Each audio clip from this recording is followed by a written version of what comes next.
दोस्तों, दुनिया बदलने की बातें तो बहुत से लोग करते हैं, लेकिन कुछ गिने चुने लोग ही इसे सच में करके दिखा पाते हैं। और इलोन मस्क दुनिया के उन्हीं महान लोगों में से एक हैं।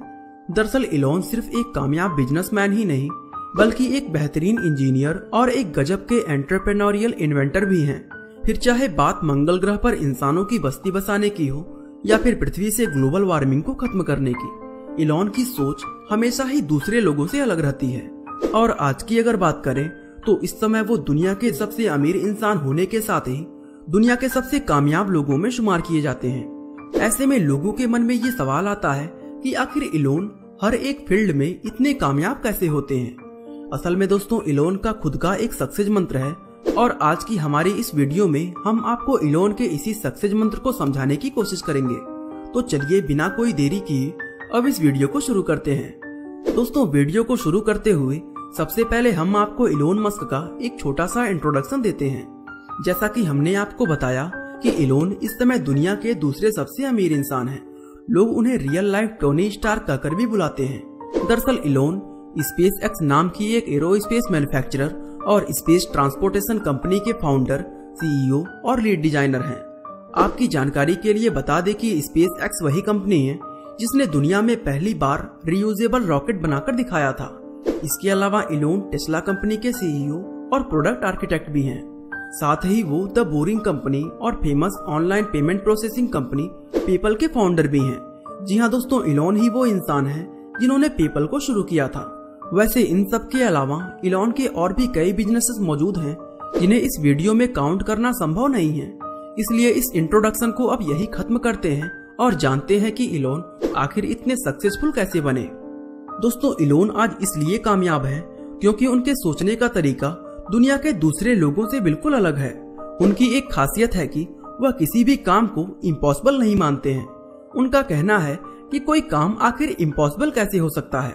वो प्रॉब्लम्स को तोड़ते हुए उस पॉइंट तक पहुंच जाते हैं जहां से वो काम नामुमकिन से मुमकिन नजर आने लग जाता है। आप खुद ही देख सकते हैं कि वो कोई रॉकेट साइंटिस्ट नहीं है और ना ही उनके पास एरोस्पेस की कोई डिग्री है, लेकिन फिर भी उन्होंने स्पेस एक्स जैसी इतनी बड़ी कंपनी को खड़ा कर दिया। इसके अलावा उनके पास ऑटोमोबाइल का कोई एक्सपीरियंस नहीं था, लेकिन फिर भी उन्होंने टेस्ला को दुनिया की सबसे बड़ी ऑटोमोबाइल कंपनियों में से एक बनाया। दोस्तों, ये सब इलोन इसलिए कर पाए क्योंकि उनके सोचने का तरीका दुनिया के मैक्सिमम इंसानों से पूरी तरह अलग है। इलोन मस्क के हिसाब से हम इंसान दो तरीकों से सोचते हैं। पहला तरीका वो होता है जिसको दुनिया के ज्यादातर इंसान अपनाते हैं। इसको एनालॉगी के नाम से जाना जाता है।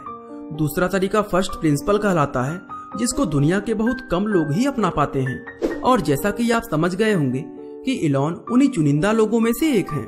तो चलिए दोस्तों, अब इन दोनों थिंकिंग मेथड्स के बारे में जानते हैं।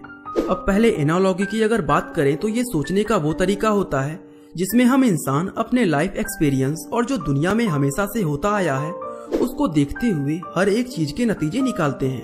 इसको समझने के लिए हम इलोन के रीयूजेबल रॉकेट के आइडिया को ले सकते हैं। यानी अगर सेम आइडिया किसी ऐसे व्यक्ति के मन में आता जो एनालॉगी के मेथड से सोचता है, तो वो इस आइडिया पर कभी काम शुरू ही नहीं कर पाता, क्योंकि उसके दिमाग में सबसे पहले ये बात आती कि क्या दुनिया में अब तक किसी ने रीयूजेबल रॉकेट बनाया है। फिर वो ये सोचता कि अगर रीयूजेबल रॉकेट बनाए जा सकते हैं तो अभी तक नासा या दुनिया की दूसरी बड़ी स्पेस एजेंसी ने इसको क्यों नहीं बनाया, और अगर इतनी बड़ी बड़ी स्पेस एजेंसीज इसको नहीं बना पाई तो यकीनन इसको बनाना इम्पॉसिबल होगा। और ये सब सोचकर वो अपने आइडिया को ड्रॉप कर देता है। यानी एनालॉगी में हम लोग अपने आसपास की चीजों, दुनिया का नजरिया और अपने पास्ट एक्सपीरियंस को आधार बनाकर अपनी हर एक आइडियाज का नतीजा निकालते हैं। खैर, ये तो हुई बात एनालॉगी मेथड की।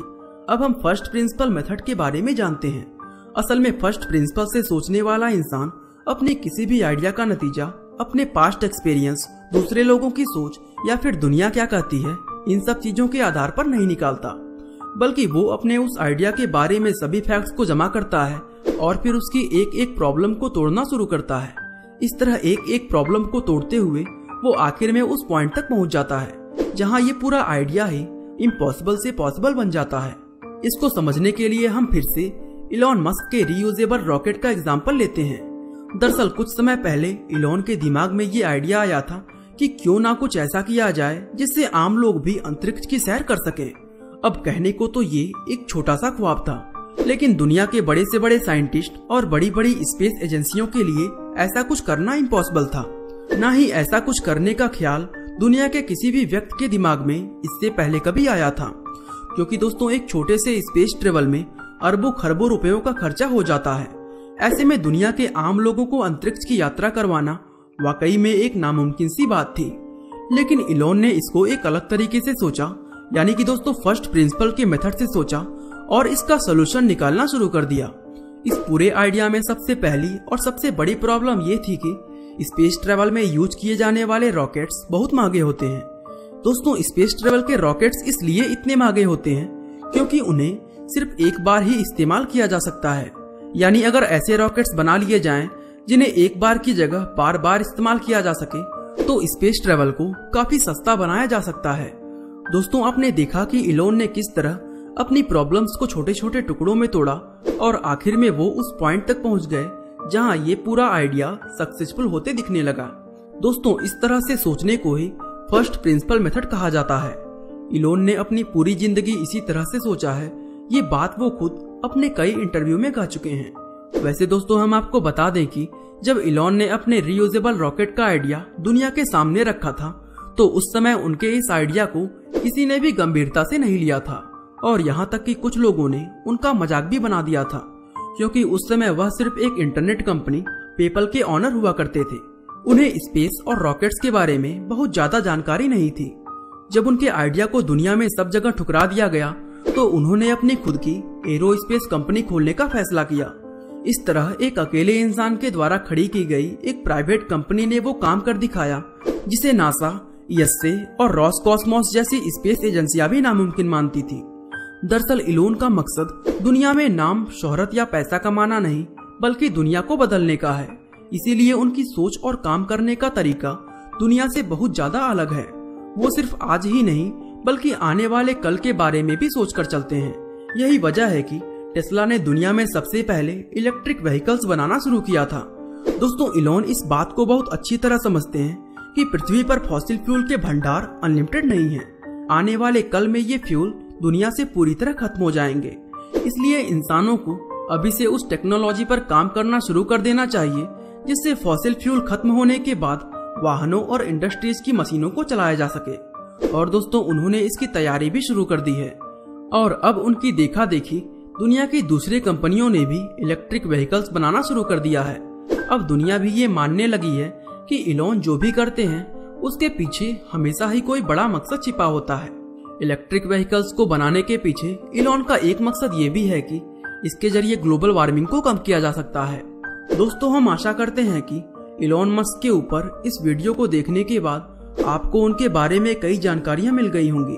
बाकी आपका उनके बारे में क्या राय है हमें कमेंट करके जरूर बताएं। और अगर वीडियो अच्छा लगा तो लाइक, शेयर और सब्सक्राइब करना बिल्कुल ना भूलें। आपका बहुमूल्य समय देने के लिए बहुत बहुत धन्यवाद।